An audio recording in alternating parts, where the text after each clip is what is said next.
Students, आज हम हिंदी व्याकरण में वाक्य विचार का अध्ययन करेंगे। कोई भी वाक्य बनाने के लिए हमें शब्द की आवश्यकता होती है। वाक्य बनाने के लिए हमें शब्दों की आवश्यकता होती है। और शब्द हमें कहाँ से मिलते हैं? शब्द हम कहाँ से बनाते हैं? शब्द हम वर्णों के मेल से बनाते हैं, यानी जो एक एक वर्ण है उनको मिलाकर हम शब्द का निर्माण करते हैं और शब्दों को मिलाकर हम वाक्य का निर्माण करते हैं। सबसे पहले हम जानेंगे वर्ण किसे कहते हैं। भाषा की सबसे छोटी इकाई को वर्ण कहते हैं। शब्द किसे कहते हैं? वर्णों के सार्थक मेल को शब्द कहते हैं, या वर्णों के सार्थक मेल से शब्द वर्णों के सार्थक मेल से बनते हैं। ठीक। वाक्य। अब वाक्य शब्दों का ऐसा समूह जो किसी भाव या विचार को पूर्णतः व्यक्त करने में समर्थ हो, वाक्य कहलाता है। यानी खाली शब्दों को आपने मिला दिया, राम है, जाता, ये सार्थक शब्दों का सार्थक समूह नहीं है। ये आप कितने भी ऐसे वाक्य बना लीजिए, वो वाक्य ना तो किसी भाव को प्रकट करेंगे और ना ही किसी विचार को प्रकट करेंगे। जैसा कि हम इस परिभाषा में देख रहे हैं, शब्दों का ऐसा समूह। ऐसे शब्दों का समूह मतलब एक से ज्यादा चीजें होंगी, शब्द होंगे तो वो समूह कहलाएगा। शब्दों का ऐसा समूह जो किसी भाव या विचार को स्पष्ट रूप से पूर्णतः प्रकट करने में समर्थ हो, वाक्य कहलाता है। वह वाक्य सार्थक होता है वह शब्दों का समूह जो अपनी बात को पूर्णतः प्रकट करे, उसके भाव को प्रकट करे, वही वाक्य कहलाता है, सार्थक वाक्य कहलाता है। कोई शब्द भी आप मिला लें तो वो वाक्य नहीं कहलाएगा।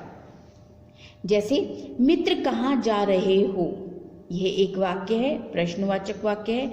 मित्र कहाँ जा रहे हो। बहुत सी बार होता है कि पूरे वाक्य का अर्थ सिर्फ दो शब्द दे जाते हैं, है ना, लेकिन कुछ जगह ऐसा होता है कि आप वाक्यों का प्रयोग कैसा कर रहे हैं तो आपको नहीं पता चलता। जैसे मित्र कहाँ जा रहे हो, पहला वाक्य सही है कि कहाँ जा रहे हो, कुछ सामान।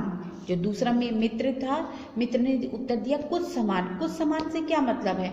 आप सोचते हैं कुछ सामान उठा रहे हैं, मतलब इसमें पूर्णतः भाव व्यक्त नहीं हुआ कि क्या कहना चाह रहा है मित्र। तो कुछ सामान, अगर वो यही कहता मैं कुछ सामान लेने जा रहा हूं, तो ये वाक्य शुद्ध होता, अपनी बात को पूर्णतः स्पष्ट रूप से कह पाता। लेकिन कुछ सामान कहने से शब्दों का प्रयोग किया गया है, लेकिन ये शब्दों का प्रयोग उस बात को पूर्णतः व्यक्त नहीं करता, इसलिए ये अशुद्ध वाक्य होगा।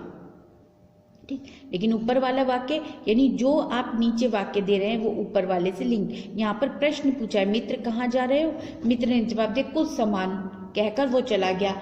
अब जो जिसने प्रश्न पूछा वो सोचता रहा कि क्या जवाब दिया है। तो इस तरीके से जो वाक्य होते हैं वो अशुद्ध वाक्य कहलाएंगे। अगर मित्र उसकी जगह ये जवाब देता कि मैं कुछ सामान लेने बाजार जा रहा हूं, तो ये वाक्य सार्थक होता और पूर्णतः अपनी बात को स्पष्ट करता। शब्दों का मेल यहाँ भी है कि दो शब्दों का प्रयोग समूह यहाँ भी है, लेकिन ये अशुद्ध है, अपनी बात को स्पष्ट नहीं करता। अगर इसकी जगह वो ये कहता मैं सामान लेने बाजार जा रहा हूँ, तो ये वाक्य सार्थक वाक्य होता और एक ही वाक्य में वो अपनी पूरी बात बता पाता। अब हम देखते हैं वाक्यों की विशेषता कि हम जो शब्दों का मेल करते हैं, जो शब्दों को चुनते हैं, वो किस तरीके के शब्द होने चाहिए, कि वाक्य बनाते समय आपको किन बातों का विशेष रूप से ध्यान रखना चाहिए, यानी वाक्यों की क्या विशेषता होनी चाहिए। वाक्यों में शब्द होते हैं, ये बात है कि वाक्य बनाने में हम शब्दों का प्रयोग करते हैं, वर्णों से शब्द बनाते हैं और शब्द से वाक्य बनाते हैं। वाक्य में शब्दों का उचित क्रम होना चाहिए, यानी ऐसा नहीं राम है सोता, ये वाक्य अशुद्ध है। राम सोता है, यानी वाक्य का सही क्रम होना चाहिए। जहां पर कार के चिन्हों का प्रयोग होना चाहिए वहां कार के चिन्ह का प्रयोग होना चाहिए, जहां विराम का प्रयोग होना चाहिए वहां विराम का। और ये नहीं कि हमने शब्द चुन लिए, शेर खाता है घास, तो ये अशुद्ध वाक्य है। शेर घास खाता है, ये क्या कहलाएगा? ये शुद्ध वाक्य कहलाएगा। वाक्य में शब्दों का समायोजन लिंग, वचन और कारक के अनुसार होना चाहिए। जैसे राम खाना खाता है, राम खाना खाती है नहीं होगा कि वाक्य ही शब्द ही तो चुनने थे, खाती चुन लिया हमने। तो जहाँ पर लिंग को आपको ध्यान में रखना है, स्त्रीलिंग है कि पुल्लिंग है। वचन को ध्यान रखना है कि एक वचन है या बहुवचन है। कारकीय चिन्हों का प्रयोग करना है कि उसी के अनुसार आप कारकीय चिन्हों का प्रयोग करेंगे कि राम छत में बैठा है, राम छत पर बैठा है। इस तरीके से आप कार्य के चिन्हों का विशेष ध्यान रखेंगे वाक्य बनाते समय। प्रत्येक वाक्य क्रिया के साथ पूरा होता है, कोई भी वाक्य ऐसा नहीं जो बिना क्रिया के पूरा होता है। राम सो रहा है, राम उठ गया। तो कोई भी वाक्य है उसमें क्रिया का होना आवश्यक है, बिना क्रिया के वाक्य नहीं बनते। आगे देखें, हाँ या ना में पूरे होने वाले वाक्य पहले वाक्य पर के संदर्भ लेकर पूरे होते हैं। जैसे मैं आपसे पूछूं, आप बाजार जा रहे हैं, एक सिंपल सा वाक्य आपसे प्रश्न पूछा है मैंने, प्रश्नात्मक वाक्य बोला मैंने कि आप बाजार जा रहे हैं। आपने उसी वाक्य का उत्तर देते हुए, जो मैंने प्रश्न पूछा उसी का उत्तर देते हुए आपने कहा हाँ।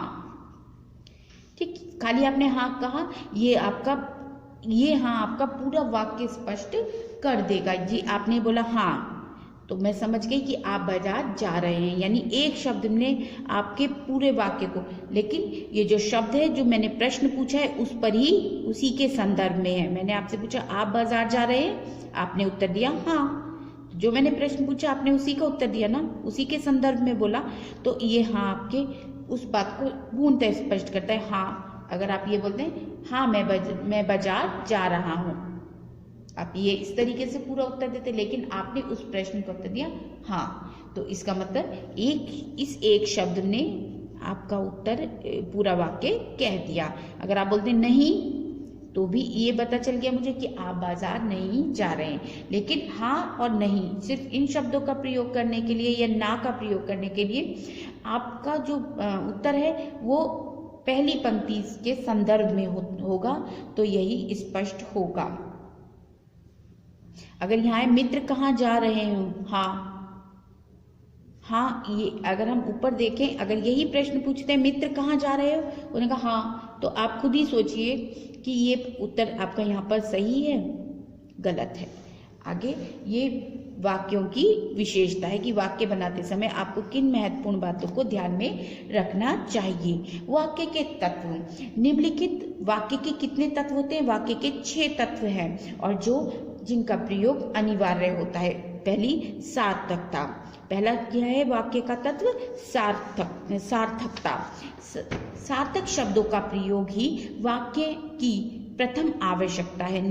निरर्थक शब्दों का समूह वाक्य की रचना नहीं कर सकता।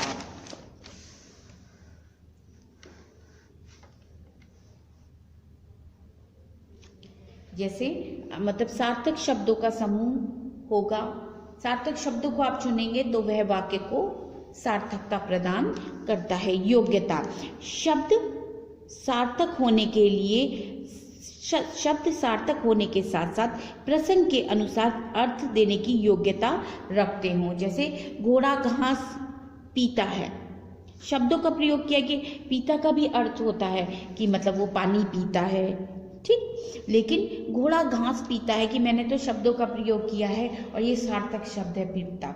लेकिन जो आपके शब्द होने चाहिए वो प्रसंग के अनुसार होने चाहिए कि आप क्या बात कह रहे हैं। घोड़ा घास खाता है, अगर आप खाता लिखेंगे तो ये वाक्य सार्थक होगा। आपने लिखा घोड़ा घास पीता है, पीता का अर्थ भी होता है, हिंदी में पीता का अर्थ होता है पानी पीना, दूध पीना।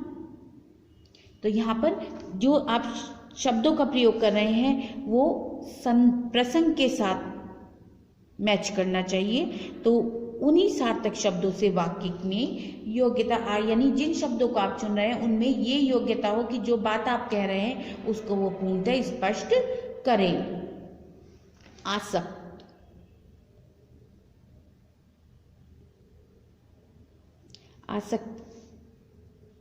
आसक्ति, वाक्य के पद एक दूसरे के समीप रहने चाहिए, यानी वाक्य के जो पद हैं एक दूसरे के समीप होने चाहिए, पास पास होने चाहिए। ये नहीं एक यहाँ लिख दिया दूसरा बहुत दूर। तभी संभव है जब पूरा वाक्य एक साथ उच्चारित हो। यानी जब हम वाक्यों में प्रयोग करते हैं तो दूर दूर नहीं लिखते शब्दों का, हम थोड़ा थोड़ा अंतराल लेकर लिखते हैं। यानी एक शब्द यहाँ लिखा, एक शब्द यहाँ, एक शब्द यहाँ, और एक बार में जब हम वाक्य बोलते हैं, हम जब वाक्य को उच्चारित करते हैं तो वो एक साथ उच्चारित होना चाहिए। जैसे मैं घर जा रहा हूँ, जब वो विराम आया पूर्ण विराम तब आप रुकेंगे। मैं घर जा रहा हूँ, इस तरीके से आप बोलेंगे तो वो बीच में जो है ब्रेक आ जाएगा, यानी रुकावट आ जाएगी। लेकिन वाक्य जब ही पूरा होता है जब पूरा वाक्य आप एक साथ उच्चारित करें। पदक्रम यानी वाक्यों में प्रयोग होने वाले शब्दों का सही क्रम में प्रयोग किया जाना आवश्यक होता है। यानी जो भी आप शब्द वाक्य में प्रयुक्त होते ही पद कहलाने लगते हैं। ये हम लोग पहले भी आपको बताया था मैंने आपको, लेकिन यहाँ पर कहा गया है कि वाक्यों का वो सही क्रम में होने चाहिए। जहाँ पर कारक का प्रयोग होना चाहिए वहाँ कारक का प्रयोग होना चाहिए, जहाँ पर पूर्ण विराम का प्रयोग होना चाहिए वहाँ पूर्ण विराम का, यानी कथन के अनुसार पदों का समायोजन ही पदक्रम कहलाता है। यानी कथन के अनुसार पदों का समायोजन ही पदक्रम कहलाता है। यानी वो एक क्रम संख्या में होने चाहिए। जैसे राम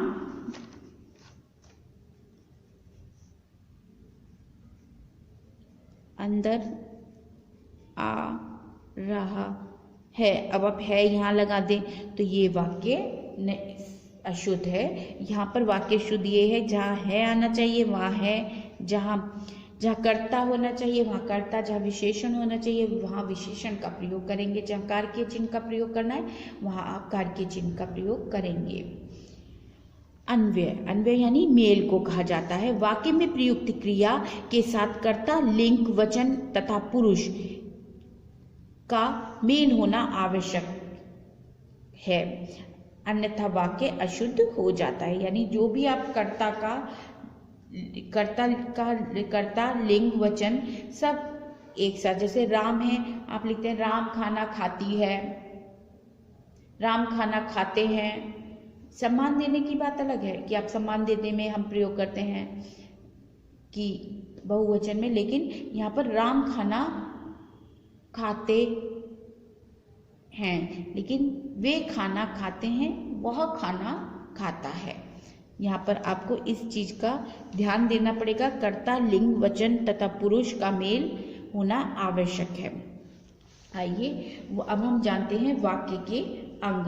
वाक्य के कितने अंग होते हैं? वाक्य के 2 अंग होते हैं, उद्देश्य और विधेय। ठीक, उद्देश्य और विधेय। उद्देश्य के अंतर्गत क्या आता है? कर्ता का विस्तार और कर्ता। उद्देश्य के अंदर क्या आएगा? कर्ता का विस्तार और कर्ता। और विधेय के अंदर क्या आता है? कर्म का विस्तार, कर्म और क्रिया का विस्तार। ठीक, इसमें कर्म और क्रिया आ जाएगा। ठीक, इसमें कर्ता और कर्ता का विस्तार। ठीक,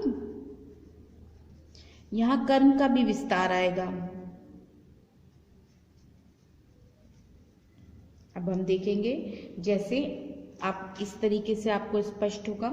एक उदाहरण देखते हैं। मेरी बहन पूजा बहुत अच्छी कविता लिखती है। उद्देश्य विधेय आपने पहले भी पढ़े होंगे, तब तक आपने 6 में यही पढ़ा था कि उद्देश्य में कर्ता आता है और विधेय में क्रिया और कर्म आता है। लेकिन अब आप 7th में हैं तो थोड़ा और विस्तृत रूप से आप जानेंगे। उद्देश्य के अंदर जैसे ये वाक्य है, मेरी बहन पूजा, अगर सिर्फ ये होता पूजा कविता लिखती है तो पूजा क्या होता था? उद्देश्य, और कविता लिखती है विधेय हो जाता। अगर एक छोटा सा सेंटेंस होता पूजा कविता लिखती है, ठीक, तो यहाँ पर पूजा क्या हो जाता? उद्देश्य और पूरा बचा हुआ वाक्य आपका क्या हो जाता, विधेय। लेकिन जब आप बड़े वाक्य करते हैं, जैसे मेरी बहन पूजा बहुत अच्छी कविता लिखती है। अब इसको बहुत ध्यान से सुनेंगे। पूजा क्या हुई, कर्ता, ठीक, पूजा करता, लेकिन किसकी बहन, मेरी बहन, यानी जो करता है उसका विस्तार हो गया, मेरी बहन पूजा। तो ये क्या आएगा, कर्ता का विस्तार। ये क्या हुआ, कर्ता का विस्तार हुआ।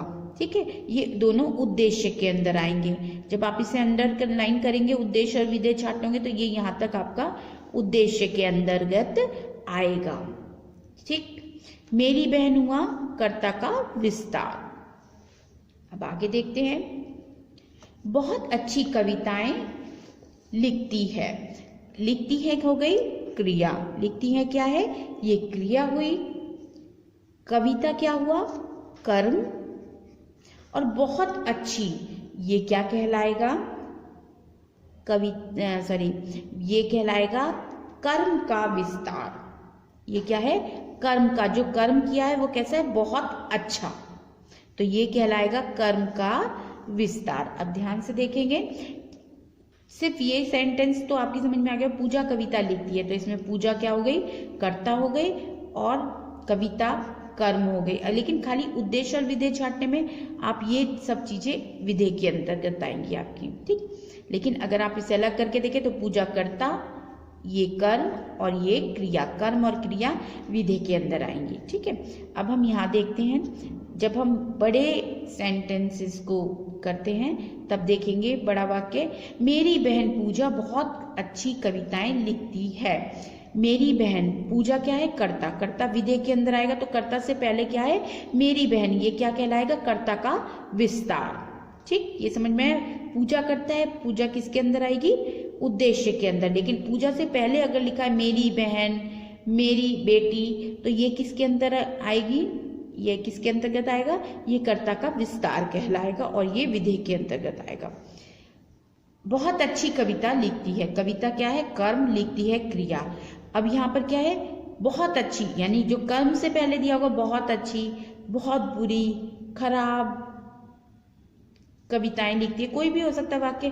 तो यहाँ पर जो कविता से पहले लिखा होगा, कर्म के बाद अगर लिखा है तो वो कर्म का विस्तार कहलाएगा। अगर कर्ता के बाद कुछ लिखा है और कर्म से पहले कुछ लिखा है तो ये किसके अंतर्गत आएगा, कर्ता का विस्तार कहलाएगा, कर्म का विस्तार कहलाएगा, क्योंकि ये इसकी विशेषता बता रहा है। कविता बहुत अच्छी, ठीक है ना, तो ये क्या होगा, कर्म का विस्तार, ये कर्म हुआ और लिखती है, पर ये सारा किसके अंतर्गत आएगा, ये विधेय के अंतर्गत आएगा। जैसे सिंपल वाक्य, कविता दौड़ती है, इसमें कविता क्या है, कर्ता, दौड़ती है क्या हो गया, क्रिया। ठीक, ये किसके अंतर्गत आएगा, ये हो गया हमारा विधेय, और ये हमारी क्या हुई, उद्देश्य। ठीक है, ये हमारा उद्देश्य हो गया। ठीक, आपको समझ में आया। कविता, ये कविता मतलब लड़की के लिए कहा गया है, कविता दौड़ती है। अगर हो जाए कविता बहुत तेज दौड़ती है, तो वो क्या होगा, क्रिया का विस्तार होगा, क्रिया का विस्तार। ठीक, तो ये विधेय के अंतर्गत आएगा, और ये इससे कविता कर्ता से आगे जो भी लिखा होगा वो उद्देश्य के अंतर्गत आएगा।